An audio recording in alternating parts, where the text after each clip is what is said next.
Hii ni Maisha Kamili, tutakufungulia Biblia uyaone maisha.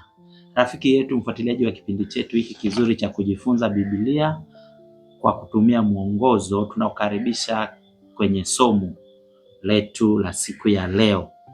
Leo tuna somo zuri, somo linalosema toba na msamaha. Toba na msamaha. Na tuna fungu ambalo litatuongoza kwa wiki nzima linalotoka katika Yohana wa kwanza mstari wa 1 hadi 9. Na fungu linasema, tukiziungama dhambi zetu, yeye ni mwaminifu na wa haki hata atuondolee dhambi zetu na kutusafisha na udhalimu wote. Basi kabla tujaendelea, tupate kuomba. Amen.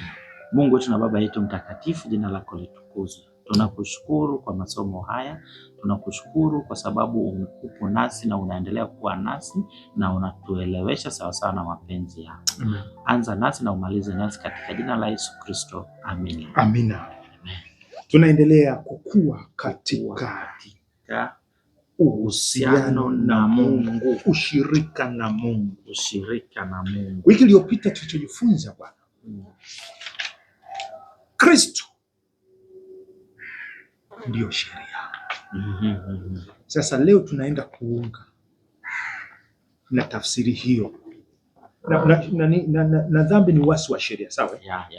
Na Kristo ndio sheria, ndio timilifu wa sheria. Sasa tunapozungumza toba na msamaha, tunataka tupanue tafsiri ya dhambi.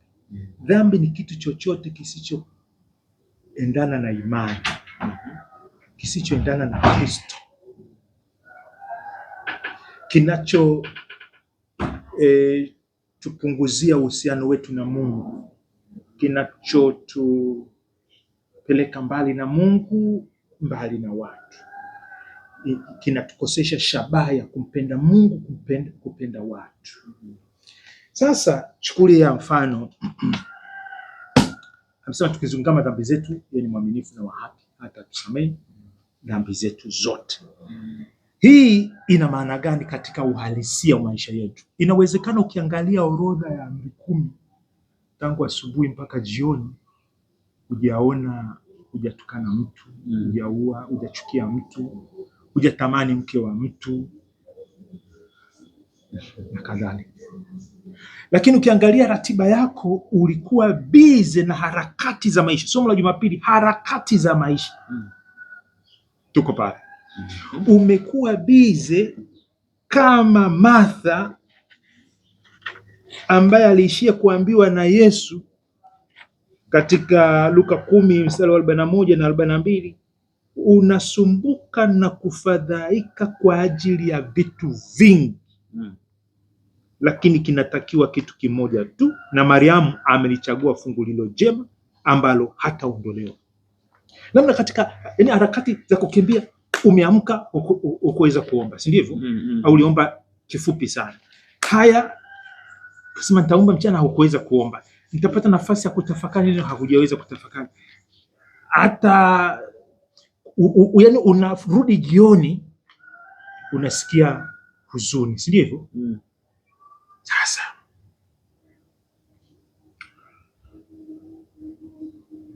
tumeambiwa tukizungama dhambi zetu, yeye ni mwaminifu na wa haki.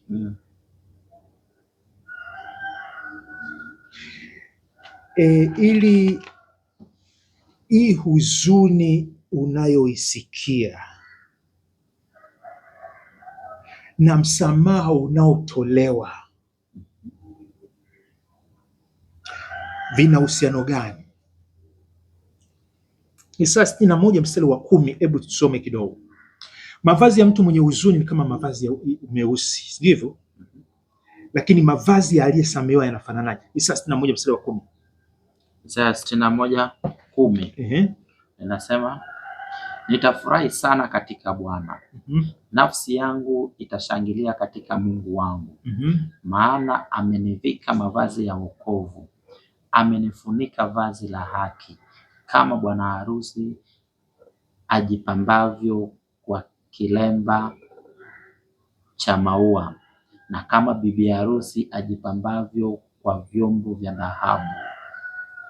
Sasa unaweza usitende dhambi kwamba imeandikwa kwenye Biblia, lakini Roho Mtakatifu anavyokuambia, hebu nyamaza, usiongee na huyu, hebu ongea na huyu, hebu msemeshe neno langu, pale umenyamazia, si ndio hivyo? Yaani unakuwa kama umevaa vazi kama wingu fulani zito au leusi limekufunika, hakuna furaha, hakuna amani. Sasa huyu jamaa anasema amenifurahisha, amenivisha vazi kama la bibi harusi, bwana harusi, vazi la furaha.